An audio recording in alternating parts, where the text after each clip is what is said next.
for giving us the chance once again to learn something about His nature, something that will inspire us for this week and for the rest of our lives. The word of wisdom for today is emotions. Now, I want to talk about a certain aspect of emotions, which is like emotional exhaustion, draining yourself emotionally. We've all been drained emotionally, whether it come from work, whether it come from school, whether it be through our social life, whatever it may be, or whether it's just life in general. We are always emotionally drained. That isn't new. We all experience it. It's also not something foreign. It's not something new to the Bible. And the clear evidence of this is the book of Lamentations, if any of you have read it before. So Jeremiah, he's the author of this book, and when he wrote this book, this is when Jerusalem captivity was going on. So at this time, Jerusalem was captured by their enemies, and the Israelites were in exile, and they were brought to the foreign lands as slaves and as workers, whatever it may be. Everything Jeremiah held sacred in his home was destroyed by these enemies. He was emotionally exhausted, just like all the other Israelites at that time. And for an entire book of the Bible, he laments. He releases his frustrations and expresses his emotions to God and to others around him through the book of Lamentations.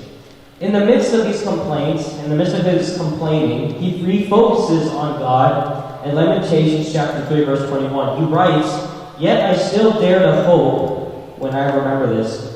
What brought Jeremiah hope, even at a time like this, when there was no remnant of his home, when there was no remnant of the temple, his family, whatever it may be, they were all scattered. What brought Jeremiah hope during this time? He answers in Lamentations chapter 3, 22 to 24. "The Lord's kindness never fails. If He had not been merciful, we would have been destroyed. The Lord can always be trusted to show mercy each morning. Deep in my heart I say, the Lord is all I need. I can depend on Him." Jeremiah, in this verse, he refocuses on the 5 truths about God that helped him refuel, that helped him engage in the midst of his emotional exhaustion. So we're going to remember this through an acronym, SUGAR, and each letter represents a certain thing that he remembers of God. For S, God's steadfast love. For U, God's unfailing mercy. For G, God's great faithfulness. For A, God is always kind. And for R, God is my real hope. When life overwhelms you and me, we must never focus on the problems at hand. They are only there to deviate us emotionally and mentally from the path that God has instilled and programmed for each and every one of us. Don't give in to that despair. We are all guilty of it, but it's something that we must strive to do. Focus our attention on God Himself. But I want to notice the acronym here, SUGAR. This type of sugar helps you remember the truth. This type of sugar won't make you gain weight, it won't make you get diabetes, it won't make you become depressed, but rather this is the sugar that will help you be refueled each and every day. So throughout this week and for the rest of our lives, we must build our life on these character traits, on His love, His mercy, His faithfulness, His kindness, and hope. Many times we feel like we cannot handle the pressures of this world, and many times we are emotionally drained.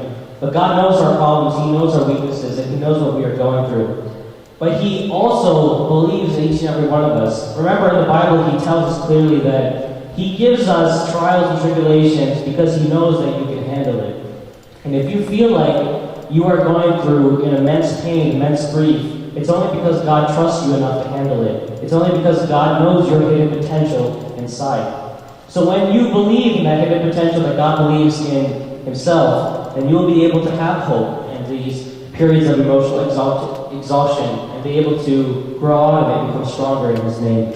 And with that, may God bless this word.